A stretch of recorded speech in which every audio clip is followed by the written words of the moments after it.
Hi, I'm Vareen, a curious explorer of the intricate landscape of the human mind and behaviors, and you're now listening to the Ink Thoughts podcast, where I unravel the mysteries behind the incongruous thoughts that pepper our everyday existence. Hello everyone, welcome back to another episode of Ink Thoughts podcast. Hope everyone has been doing well. So today, I want to dive into a concept that you could consider both challenging and rewarding. Parenting yourself. Whether you're navigating adulthood, healing from a tough past, or just looking at being a bit more self-reliant, learning to parent yourself can be one of the most empowering skills you build. Self-parenting is all about creating a strong, nurturing relationship with yourself. It's about setting boundaries, encouraging growth, and being there for yourself when things get tough, just like a good parent would. So, let's get into it. Let's first start with, why do we even need to parent ourselves in the first place? For most of us, childhood was a time when we had someone, maybe a parent, teacher, or a coach, giving us the structure, support, and guidance that we need. But as we grow up, that external support fades away, and suddenly we're responsible for doing all of it on our own, and that can be really hard. In fact, some of us might not have learned all those self-regulation skills or tools in our childhood. Maybe our parents or guardians did the best they could, but they couldn't always provide the emotional support or boundaries we needed. That is totally normal. No one is perfect, and there are always something that's unpredictable and unavoidable that could happen that are out of our control. So do our parents. That's where self-parenting comes in. It's about building those habits even as an adult to create a sense of stability, resilience, and ultimately joy. When you think about self-parenting, it's not to blame your parents, but to acknowledge that you're an adult now and you now has the power and freedom to guide yourself into achieving a life that you want. Now, let's first talk about the first big piece of parenting yourself, self-compassion. Think of self-compassion as the nurturing, gentle side of self-parenting. When things go wrong, when you make a mistake, or when life just feels too overwhelming, self-compassion is what lets you be kind to yourself rather than diving into self-criticism. Self-compassion sounds simple, but it's actually a skill. It means learning to comfort yourself when things don't go as planned. A practical way to do this is by using a compassionate inner voice, like self-talking. Instead of saying, "Oh, why did I mess this up again?" Try saying, "I'm going to get through this. It's okay to make mistakes. I'll learn from this. Let's try to do this together." When you're feeling down, write yourself a compassionate letter. Imagine that you're writing to a friend or even a younger version of yourself, and say what you need to hear to feel supported and encouraged. You might be surprised how much a simple letter can lift your spirits. And remember, part of self-compassion is to celebrate your wins, even the small ones. Did you check something off your to-do list? Pause and give yourself credit for it. We don't need to wait for massive achievements to celebrate ourselves. Every step forward deserves recognition. Recently, I've been putting a bit more attention at the end of my day, reviewing how I did during my working hours. And I sincerely appreciate the effort, passion, and compassion I put into my work. I believe with my hard work and my sense of being a responsible clinician, I'm making a positive impact to someone else's life, and I appreciate that. And turns out, it actually makes me feel a lot better, a lot more motivated to go to work the next day, and you just feel life's a lot better, a lot positive. The second key part of self-parenting is setting boundaries. Now, boundaries are the disciplinary side of self-parenting. Just like a good parent would set limits to keep their child safe and focused, setting boundaries for yourself is essential for protecting your time, energy, and mental well-being. For example, maybe you decide that you want to set a boundary around screen time.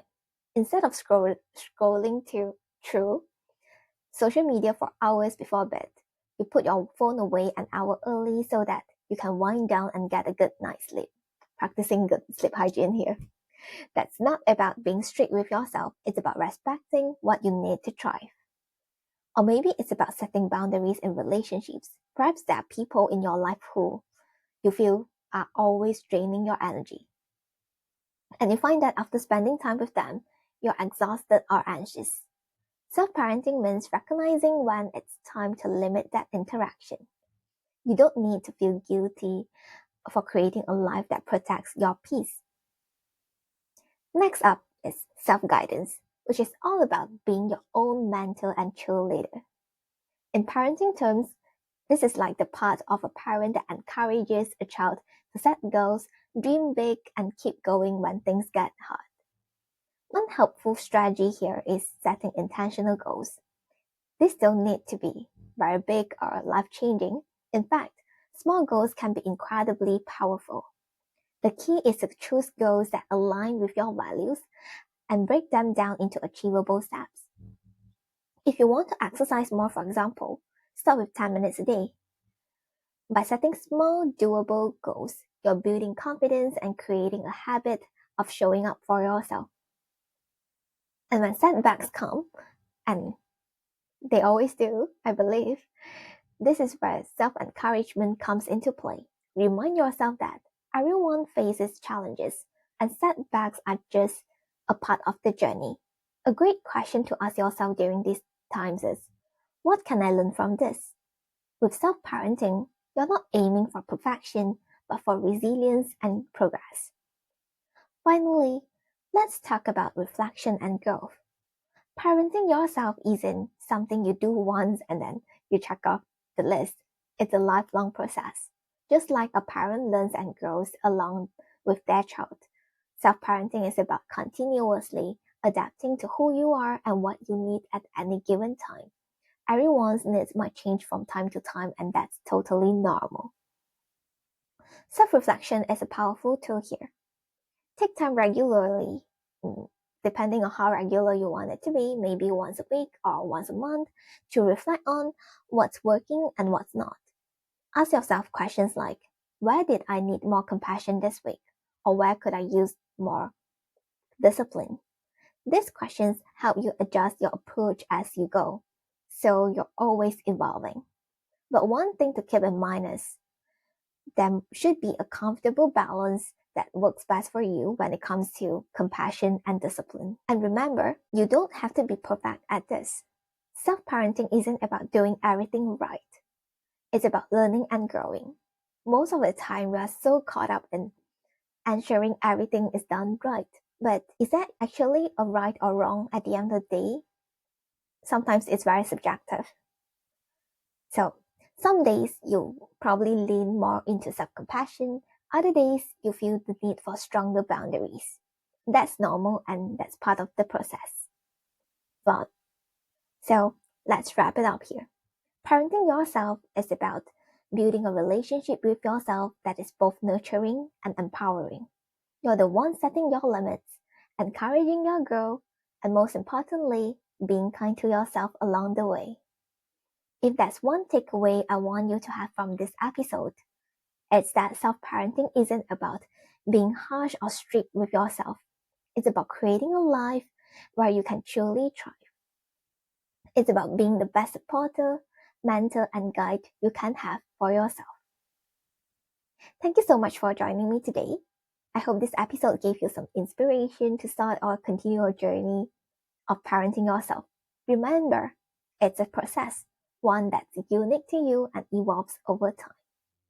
If you found this episode helpful, feel free to share it with someone who you think might need this message. And also, please subscribe and leave a review and your comments down below to share your thoughts with me. I'll see you next time then, and until then, remember to treat yourself with the care, respect, and compassion you deserve. Take care.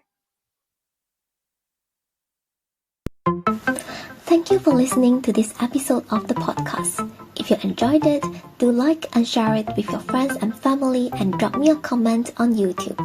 If you're on Apple Podcasts, please leave me a review. If you're on Spotify, please rate my show.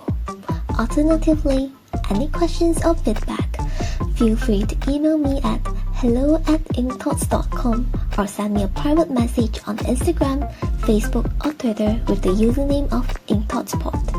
Thanks again and catch you all next week.